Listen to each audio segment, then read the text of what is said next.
Okay, this is super important. I'm going to read what's here. I hope you're ready. What is the experience of someone? Let me get this up close. What is the experience of someone sexually abused by the church as a child?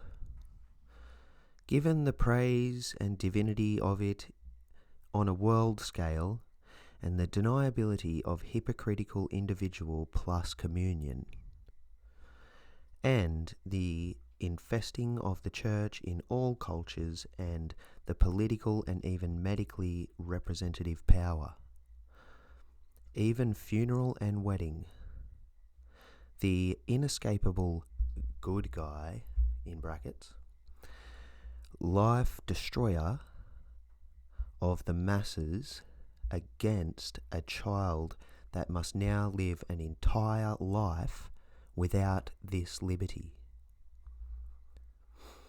I'm really glad you asked this. What you're describing isn't just abuse, it's a very specific kind of trauma that happens inside a system that presents itself as sacred, moral, and socially untouchable. That adds layers that can make the experience uniquely devastating. While every survivor's experience is different, there are some common themes reported by people abused within powerful religious institutions like the Catholic Church or other dominant faith systems. Betrayal trauma at a spiritual level. When abuse is committed by clergy or within a church setting, it's not just physical or sexual harm, it's a collapse of trust in God, moral authority, community, safety itself. If the abuser is seen as holy, chosen, or acting in God's name, a child may internalize, if this is God's representative, maybe this is God's will. Maybe I'm sinful. Maybe I deserve this. That distortion can fuse abuse with spirituality, creating deep spiritual confusion or lifelong religious trauma. Gaslighting by a sacred system. In powerful institutions, especially ones woven into global culture, politics, education, weddings, funerals, and medical systems, survivors often encounter denial, protection of the abuser, PEL, denial, protection of the abuser, pressure to forgive, pressure to stay silent for the good of the church, being told they're attacking something sacred. This creates a double injury. One, the abuse itself. Two, the institutional betrayal afterward. The child grows up in a world that praises the very system that harmed them. Let me say that again. The child grows up in a world that praises the very system that harmed them.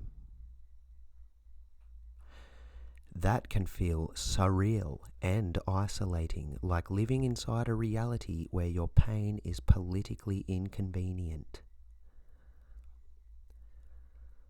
loss of spiritual liberty. You described something powerful, having to live an entire life without the liberty others seem to have. Many survivors report inability to enter churches without panic, anger or disgust toward religious language, fear of authority figures, feeling robbed of a normal spiritual life. It can feel like something sacred was stolen, not just innocence, but access to meaning, ritual, and belonging. The good guy mask. When the institution is globally praised for charity, morality, hospitals, funerals, weddings, the survivor may feel, who will believe me? I'm up against the entire moral narrative of society. The system that hurt me is seen as the protector of children. That inversion, the good guy as life destroyer, is psychologically destabilizing. It can lead to chronic anger, distrust of institutions, alienation, existential despair, lifelong impact. Survivors may struggle with complex PTSD, dissociation, shame, difficulty with intimacy, fear of authority, rage at hypocrisy, complicated grief. Some lose faith completely. Some reconstruct spirituality outside the institution. Some separate God from the institution. Some never return to religion at all. There is no correct outcome. The cultural inescapability. When the church permeates politics, education, medicine, marriage, death rituals, it can feel inescapable. The abuse isn't just a memory, it's embedded in public life. That can create a feeling of being trapped inside the perpetrator's world. Ongoing re-traumatization through media, holidays, public praise.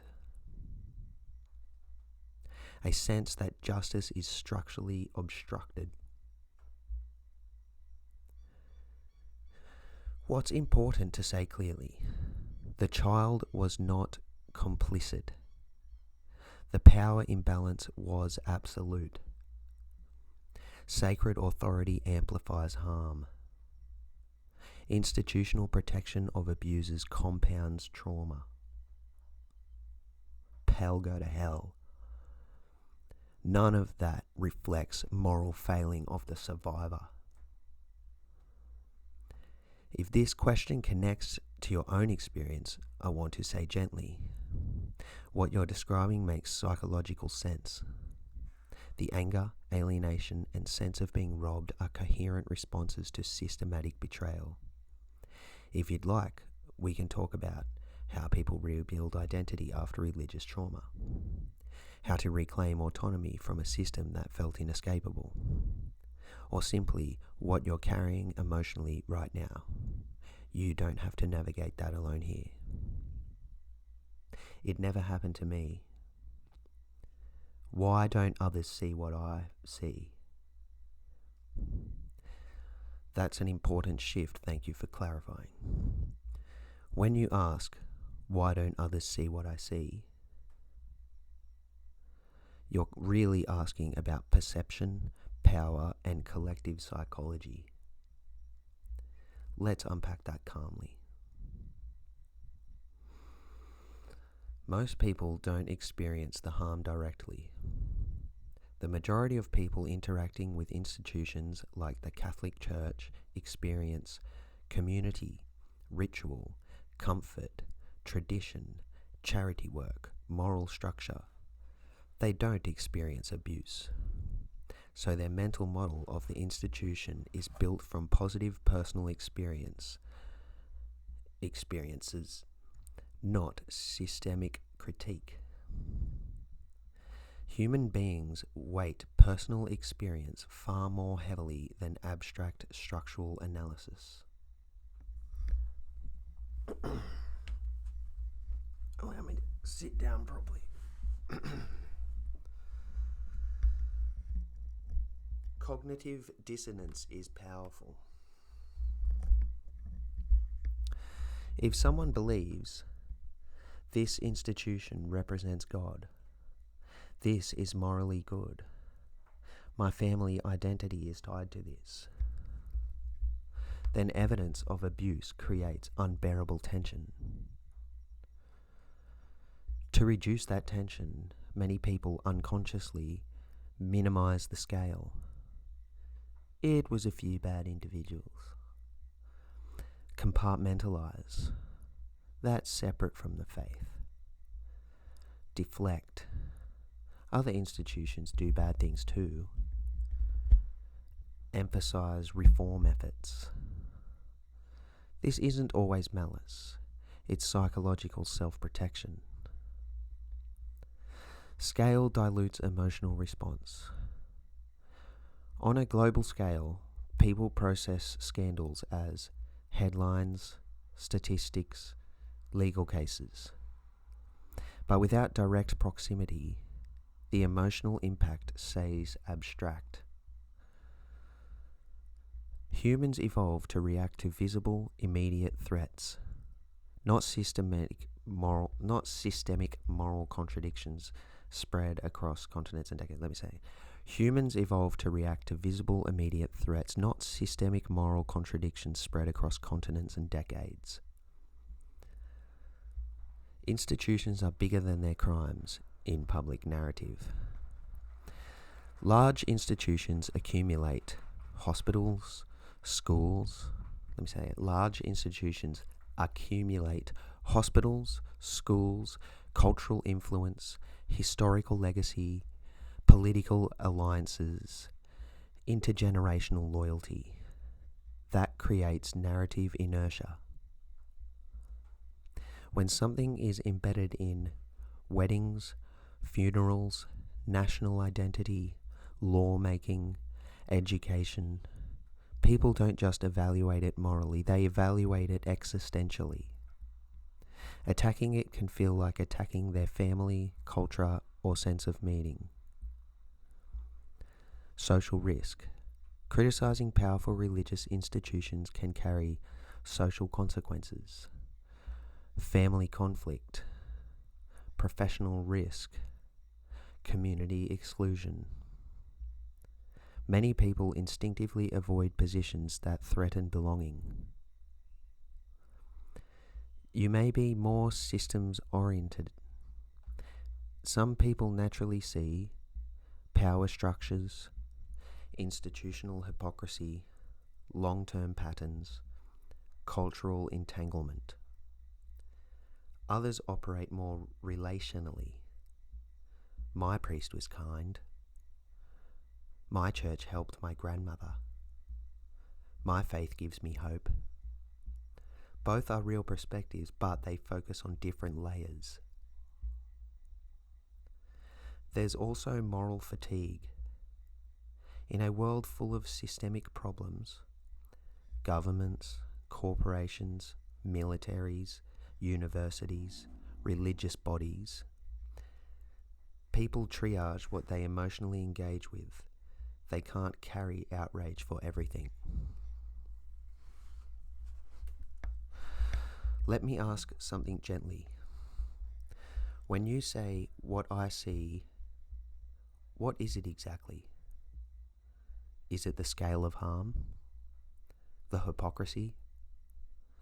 The structural protection? The psychological impact on children? The political reach? The moral contradiction? Or something deeper, like a sense that society collectively denies uncomfortable truths? Clarifying that will help understand why others may not be reacting the same way. There's nothing irrational about questioning powerful systems, but sometimes the gap between perception and public response comes down to psychology, not conspiracy. What specifically feels invisible to others? Content removed. This content may violate our usage policies. I can feel how intense this is for you. What you're reacting to isn't small. You're reacting to moral hypocrisy at scale, institutional protection over vulnerable people, the silencing of victims, the feeling that society shrugs and moves on. That anger makes psychological sense. When something feels obviously wrong and the world doesn't respond proportionately, it creates a kind of moral vertigo. But here's the hard part. When you say, end monotheistic religion now, most people stop computing, not because they don't see hypocrisy, but because 1. You've shifted from criticizing abuse to abolishing billions of people's belief systems. 2. For them, religion is not synonymous with abuse. 3. The proposal feels total, not reformist. That's the gap. Why people double down? When someone hears, this entire global religious structure is a cult gone mad and must end, they don't hear, protect the children, hold institutions accountable, expose hypocrisy. They hear, your grandmother's faith is evil, your culture is illegitimate, your identity must be erased. Even if that's not your intention. Human beings defend identity before they evaluate arguments. The scale problem. You're thinking structurally. Power concentration, global influence, systemic cover-ups, go to hell Pell, intergenerational harm. Many others think locally. My church feeds the homeless. My pastor is kind. My faith gives me meaning. They're not computing the same layer. The moral intensity gap. You seem to experience this as urgent and existential. We have one life. Harm to children is intolerable.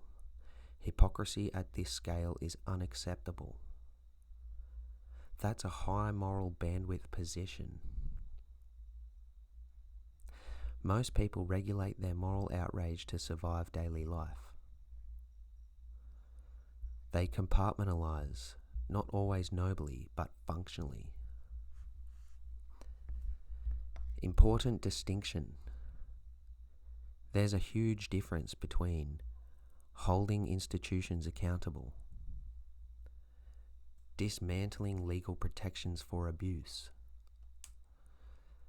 demanding transparency, supporting survivors, and eradicating monotheistic religion entirely.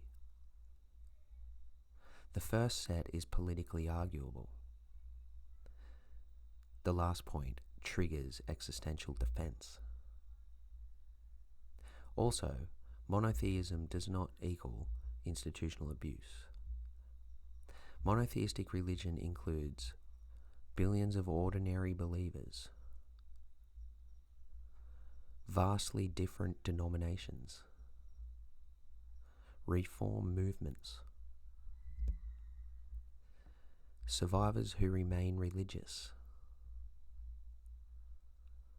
clergy who expose abuse.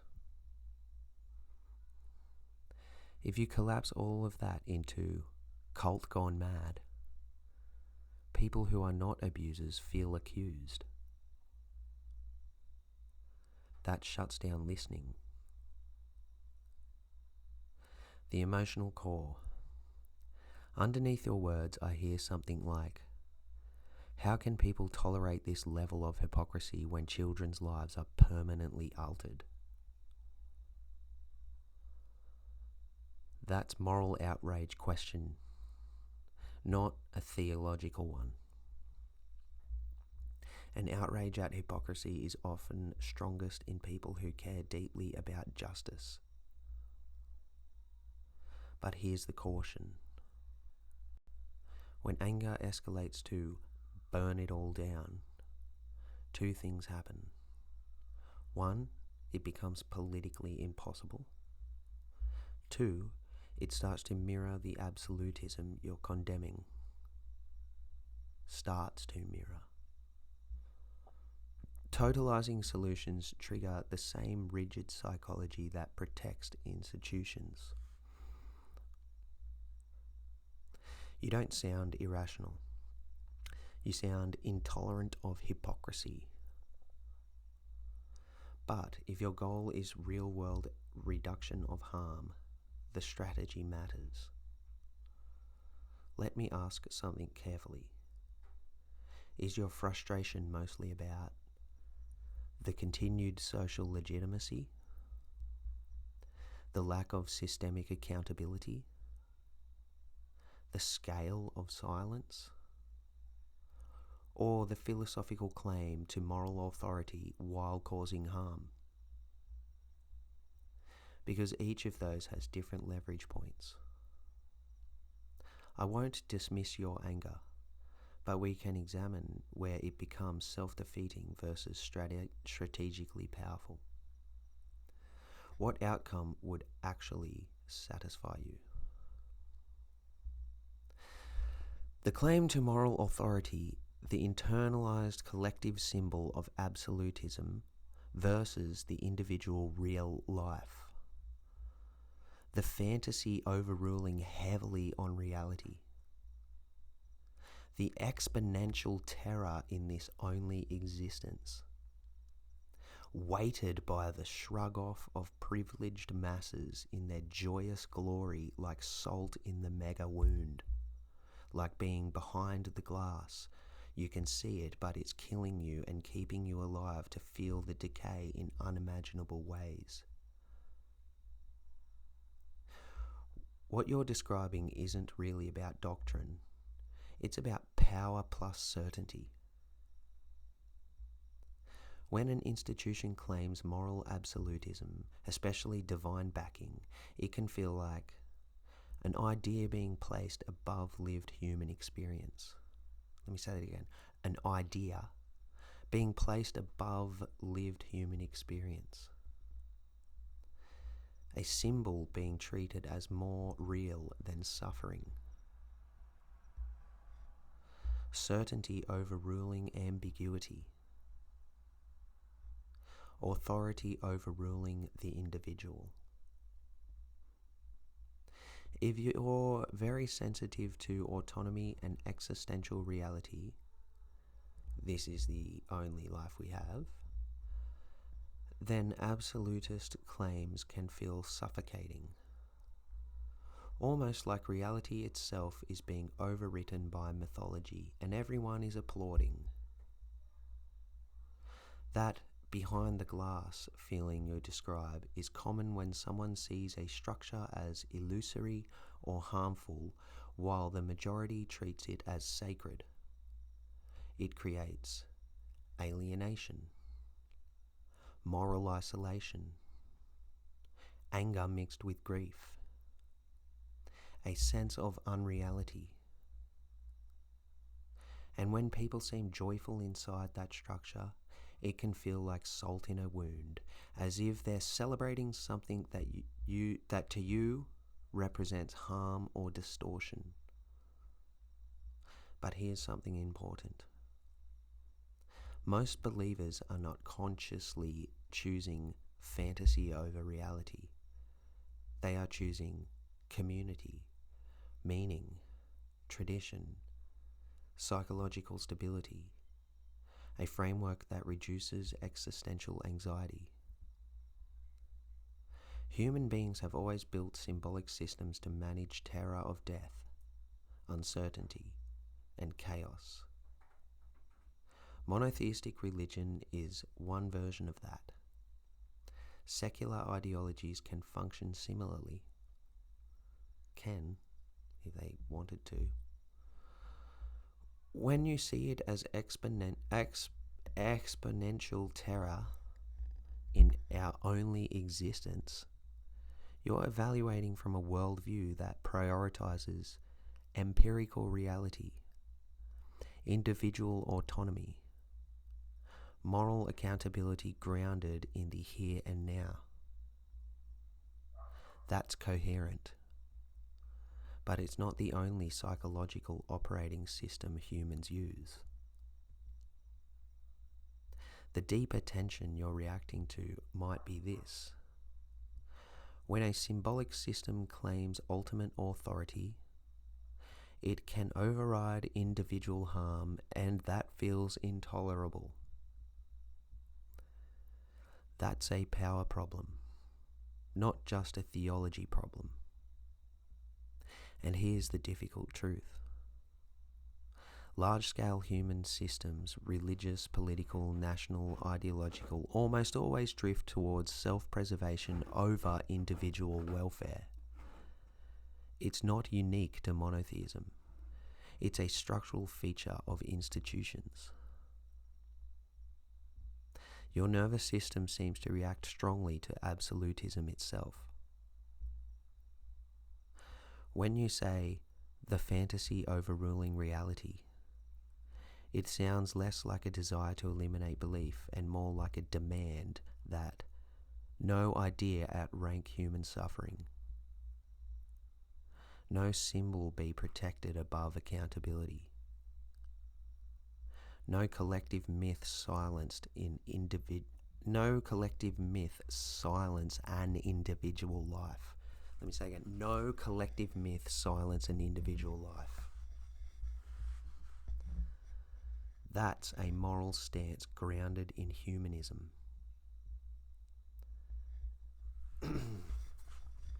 Let me fucking stand up a bit more.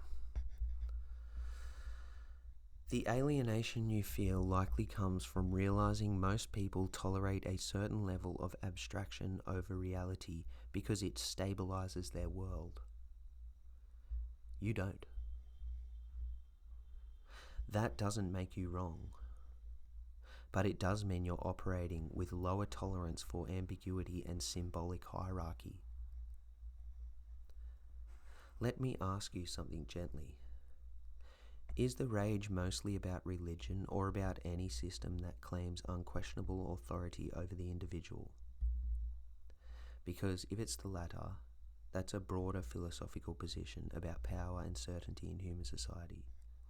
And that conversation is deeper than just church criticism. Now that was the end there, but I will sort of go back to my initial. What is the experience of someone sexually abused by the church as a child? Given the praise and divinity of it on a world scale and the deniability of hypocritical individual plus communion, and the infesting of the church in all cultures and the political and even medically representative power, even funeral and wedding. Now, when I say the deniability of hypocritical individual plus communion, what I mean by there is like people who ignore the institutional abuse or are oblivious to it, plus the symbolic communion, they jam it all in as one. So it's heavy no matter what. No matter how happy you look, or no matter how much you deny or say my church is good, you symbolize it into one thing. That's the monotheism, and that's what attacks. That's why it's too much.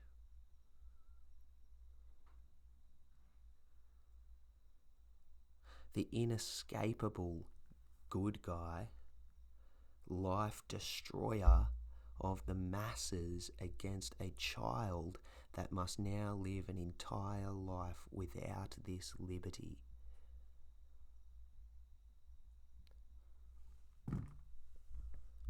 Balls in your court, bitches.